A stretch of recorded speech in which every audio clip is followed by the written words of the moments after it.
করা যাবে? হ্যাঁ যাবে, যদি আপনার নামাজটা নফল নামাজ হয়। কোন নামাজ হয়? ফরজ নামাজে করবেন না, নফল নামাজে করতে পারেন ইনশাআল্লাহ। সেজদায় বান্দা আল্লাহর সবচেয়ে কাছাকাছি থাকে, এই সময়ে বেশি বেশি দোয়া করতে রাসূল সাল্লাল্লাহু আলাইহি ওয়াসাল্লাম তাগিদ দিয়েছেন। দোয়া করলে ডাইরেক্ট কবুল হবে ইনশাআল্লাহ। পিতামাতার খেদমত করে দোয়া করেন, দোয়া কবুল হবে ইনশাআল্লাহ। এখন তো পিতামাতার খেদমত মানুষ করতে চায় না। এটা সেই যুগ যে যুগে পিতামাতার সাথে দাস দাসীর মতো আচরণ করা হয়। সন্তানরা ভুলে গেছো তোমরা যে তোমরাও একদিন পিতামাতা হবা। আমরাও কিন্তু একদিন পিতামাতা হব।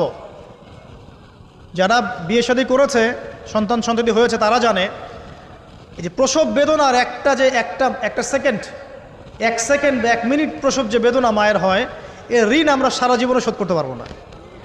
পারবেন? এই কারণেই মায়ের পায়ে নিচ জান্নাতের কথা বলা আছে। মাদের সম্মান আল্লাহর কাছে অনেক বেশি।